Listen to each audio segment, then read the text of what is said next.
We've got some amazing people here tonight, and let's start with the creator, the god of Scream, Kevin Williamson. Coming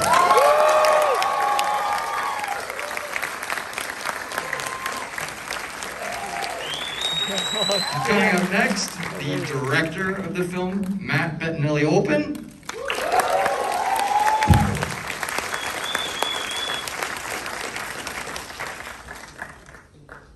And Dewey Riley. And Arquette.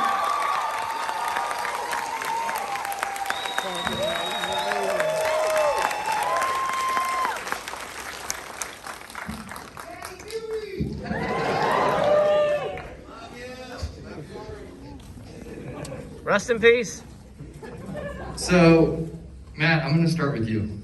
I just want you to set the table for us a little bit. How did you find your way to this movie? Well, our good friend William Sherrick, who's here somewhere, who's one of the producers. I should say first too that I co-directed it with Tyler Gillette, who couldn't be here today because he was exposed to COVID, and we just want to play it super safe and be smart about it. But he would have loved to be here, and thank all of you. This is just wonderful. It's a dream come true. So yeah, William Sherrick and Jamie Vanderbilt, they have a company, and Jamie's the writer of the movie, and they invited us to direct it, and we jumped at the chance. It was kind of serendipitous. We didn't know that we were auditioning for it, basically. They set up a meeting for us with the producer, and he said, I like them, and we got to do it. And that was the beginning of all of this 2 years ago, and now we're here, and honestly, surreal is amazing. You're the first crowd I've seen watch it, so. Thank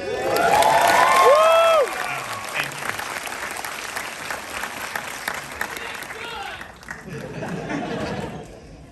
So I imagine that stepping into the movie you had big shoes to fill. Yeah. Wes is a hero, I think, to probably everybody in this room. I can certainly say that for myself.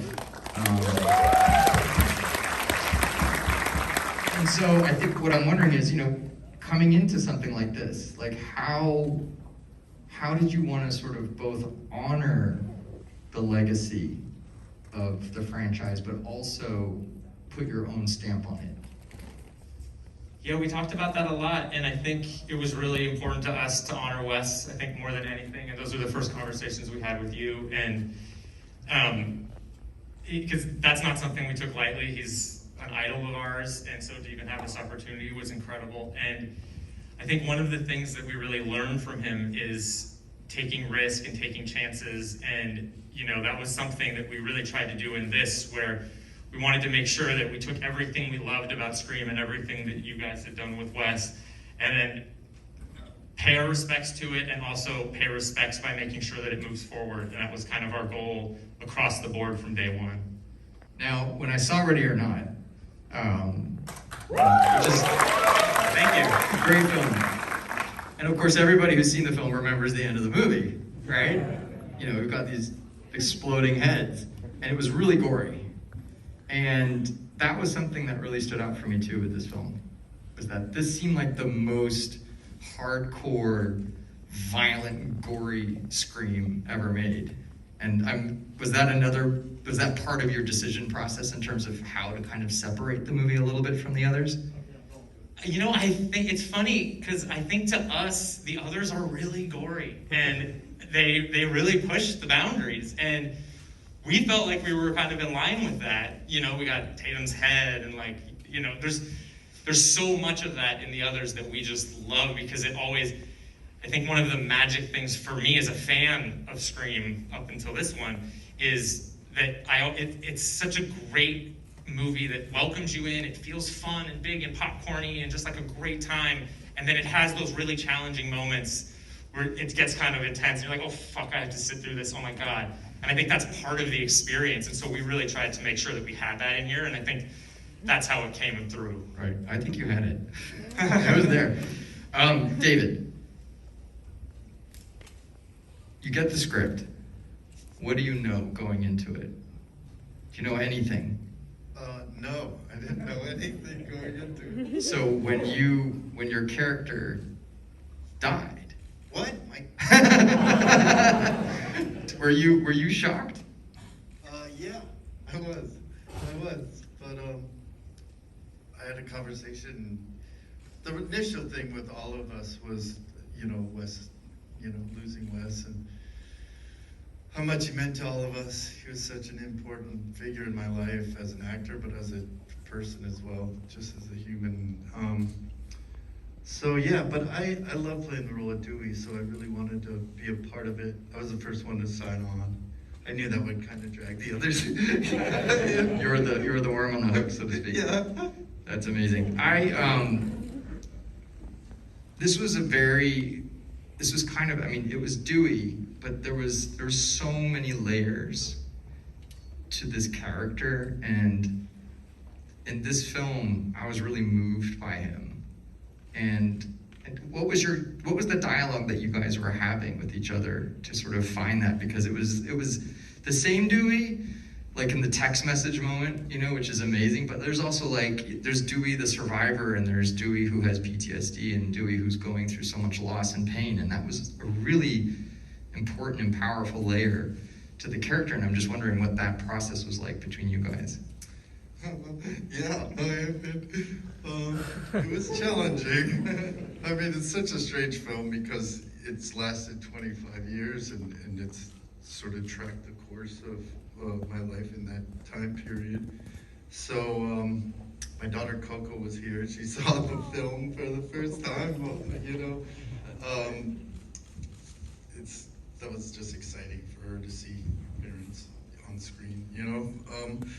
But there were just elements about it that I had some issues with.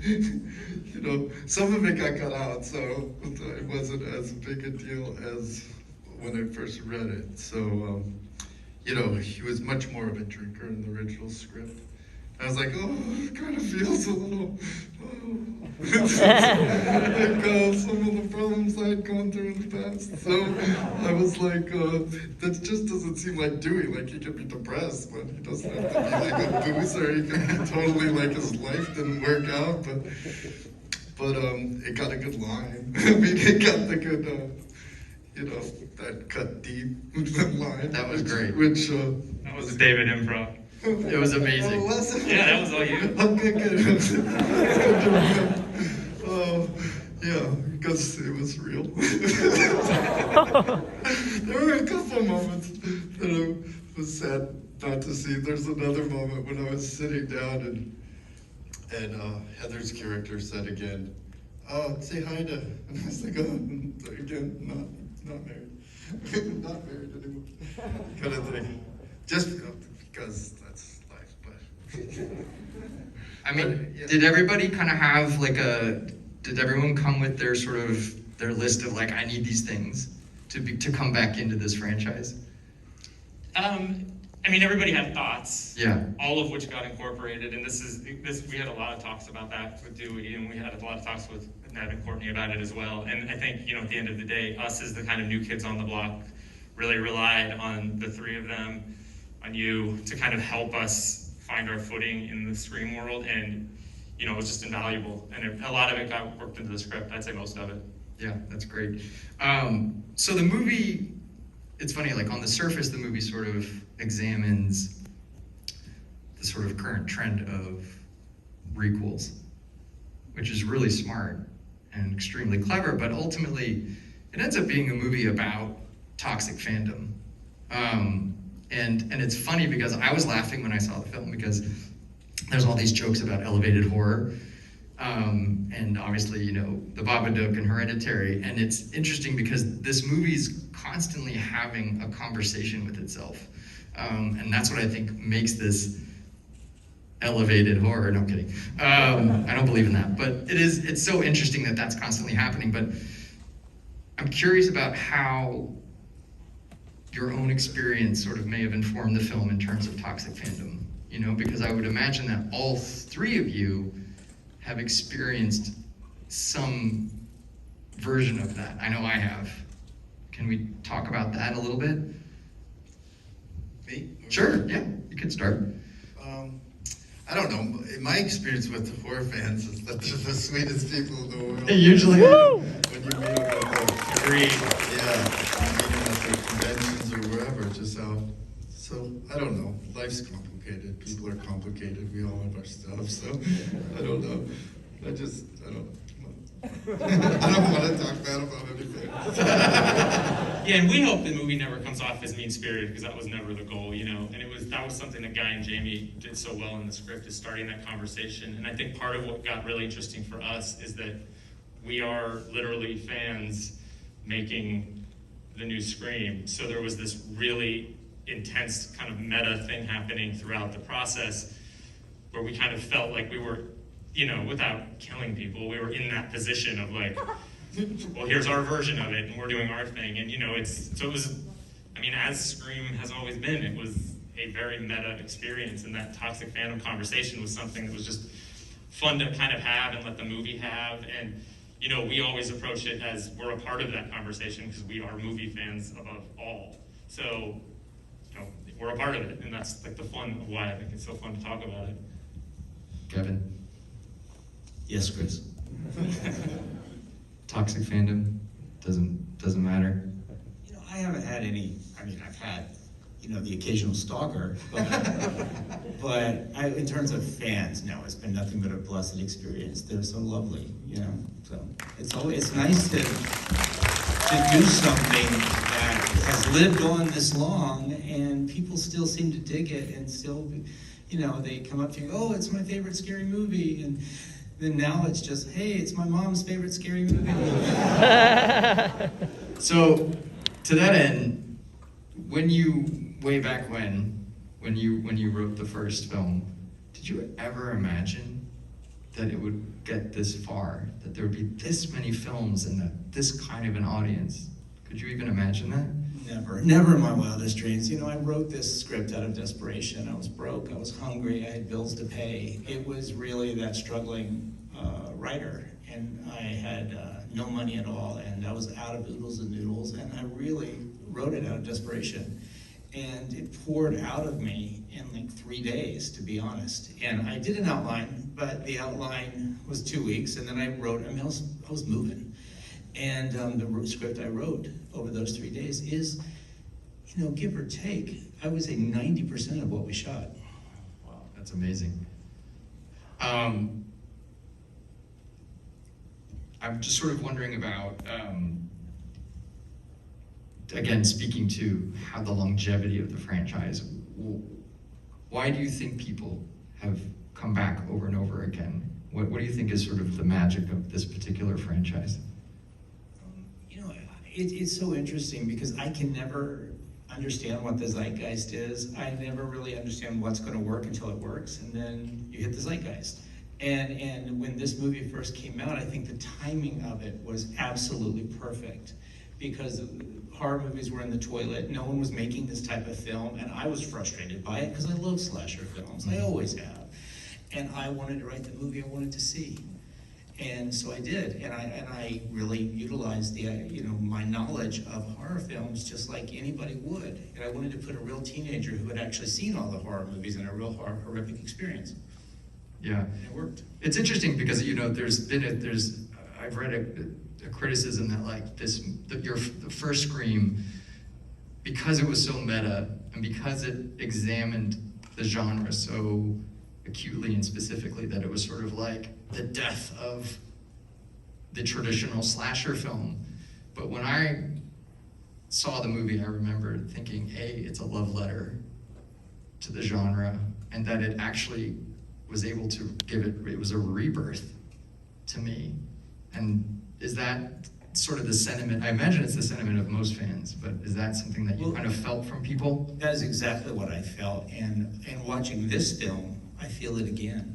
And, you know, because I really do love this movie, and I think they did a great job. And my hope is that this is a rebirth, because it's been a long time since we did Scream 4. So this new one, I'm hoping is it will just start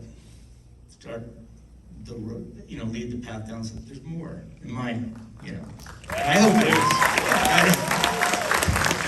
Is that so much? Knock on wood, but it would be my hope to see Scream last forever and ever and ever. Me too. One other thing that I think was a real standout in the movie was that you guys ended up with 4 final girls. Like, that was super fucking cool, and it was something that I remember when I saw the film for the first time. I was so focused on it.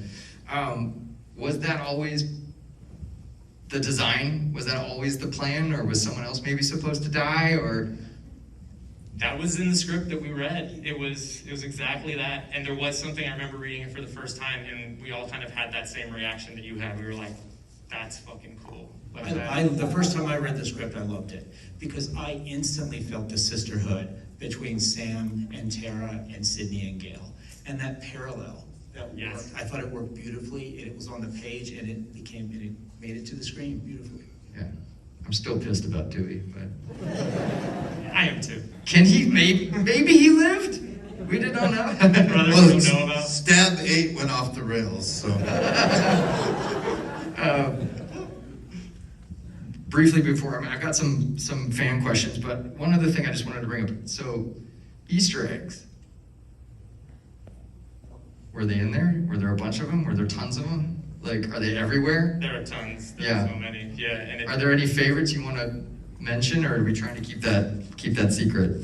Man. I know Kirby was definitely a big one. You know, that YouTube page where Kirby is, that is like Easter egg central. Every single thing on there is designed to have fun if you're looking for it. And the Kirby one was a really big one. You know, we love Kirby too, and we were like, here's our chance to let her live. So Kirby lives. Kirby lives. That's amazing. Sorry, Kevin. I'm all for it. Let's do it. I mean, if you remember correctly, in Scream 1, Dewey died. True. And Wes had the smarts to shoot it one other way. And so he lived. Smart. Am I wrong, David? Isn't that? Yeah, that's good. Yep. Very smart. We're glad that you did that. That was no bummer. Through the whole process, we fell in love with Dewey, and we fell in love with David, and then suddenly it just became the right thing to do. All right, I got some fan questions. Some fan questions, okay? All right, so at Patricia M asks, was it hard to adapt the classic Scream formula and to feel the classic Scream formula and feel to a newer generation and audience since it's been so long since the last installment came out? Yes and no, because I think, you know, so much of that was just baked into the script that we read, and the script that Guy and Jamie wrote had that interwoven so well, where, you know, it had all of the stuff that we love about the original 4, and then it had all these new characters that we were falling in love with, and the way that their stories and the whole movie that you guys just watched did it, we just felt this is exactly what it should be. So it was kind of there, and all we had to do was not mess it up. Zach Alexander asks, is there anything that you learned when you were making Ready or Not that you brought to Scream? You know what, one that we just were just talking about, and I think we just kind of landed on this, but because Ready or Not was such a low budget movie, and we had to make it feel big and huge, we really relied on our actors to carry us through it and make sure that it was always focused so solely on character. So especially Samara Weaving in that, who plays the main character, we just made sure that it was always about character first. And I think that it was a wonderful learning experience. And then I think we really tried to bring that to this, where it's more about the characters than anything, because it's one of the things, I think, one of a million reasons we love the original Scream is because you love all those characters so much. And, you know, 25 years later, we're still so attached to them. And I think that's something we wanted to bring to it. All right, so this is for you, David. At Beautiful Day to You Too, which is clearly a very nice person, or a serial killer. What scene of all 5 films was the most difficult to film, and why? I'd say probably there's a big speech, a really long speech in Scream 2, a big walking and talking speech, and I didn't nail it the first time. And Wes was like, oh, that's unusable. And we kept trying it that day, but it didn't work. But then I had some more time with the lines. It was just a lot of dialogue to inexperienced that line, like, you know, my dim-witted inexperience. Weirdly, it's probably, yeah, it's nailed it. Don't ever have me sign that on a poster. So, what is it? Dim-witted inexperience. No, so yeah. All right, we got another one for you. At Not Daniel Peñas asks, what made you say yes to coming back for this new Scream? I mean, their letter really, or the conversation I had was really great. But I just love playing the role of Dewey. I love the connection that I have with horror fans when I meet them. When you meet somebody and they're like, this movie had such an impact on me. And some people have tattoos, like the whole thing. So I don't know. It's just you're in this business to entertain you guys. It's such an honor to be able to do it. And when you do something that you like, it's when all this stuff comes together and you're like, oh, I'm so glad you like it and enjoy it, and it takes you away from just, you know, every day for a second. You can live in this world and get to know these characters, and, you know, I can't say how much this movie series has meant to me, just in Wes, especially, just how much I learned from him, how much he meant to me. Yeah. I think it's something that really shines in the film. You know, again, as a huge fan myself, you know, and you know, making movies is really hard. I mean, it's just crazy hours and no sleep and a lot of struggles, but like there's so much love on that screen. You know, there's so much passion and there's so much affection for the characters and the franchise, and again, you know, the end of the film for Wes. I mean, I think that's it's a beautiful thing, and the whole movie feels like a tribute, you know, and I think that's really wonderful. It's super cool. All right, let's see, we got one more question. I think I have time for one more. Okay, this is for everybody. This is kind of a weird loaded question, but I'll ask it. Who has been your favorite Ghostface killer and why? Let's start with you. Skeet and Matthew were just they're those two are just such incredible actors, such incredible guys in general. I mean, I don't mean to, like, you know, take away from, you know, everyone in this film, but they did a great job too. But just, I don't know, the Skeet and Matthew, just getting to know them and just having known them for all these years, they're just so wonderful. Man.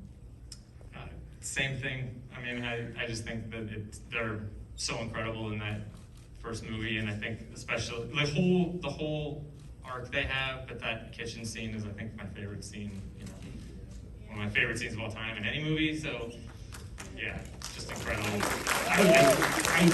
I'm gonna jump from that, only because they are great and they are wonderful. So whoever came afterward had a really high bar. And so I'm gonna go with Laurie Metcalf. And the reason I say that is you know, Skeet and Matt, first of all, they're the best actors to work with. The ad-libs that Matt did made me look so good. And I constantly thank him for that. And I saw it as a shout out. He's just was so wonderful and helping me look good. But Laurie Metcalf, it was a chance. It was such a bar for her to have to do. She had this big monologue at the end. We were in the middle of rewrites. I was sitting in the theater chair writing it on sides. She was sitting there next to me, and we were just trying to figure it out. And I wrote it 3 different ways, and she did it 3 different ways, and then she did it 10 different ways. She just impressed me in the moment. And her commitment and her ability and her talent and her skill. I'm gonna go with Laurie Metcalf only because you guys said. If you ever see Matt Lillard at a horror convention, you'll see the longest line of everyone, and he's taking like 10 minutes with each person, and he's sitting, he's hugging them. He's just like He's a great guy. Yeah. I think we're out of time, guys. Please give it up for.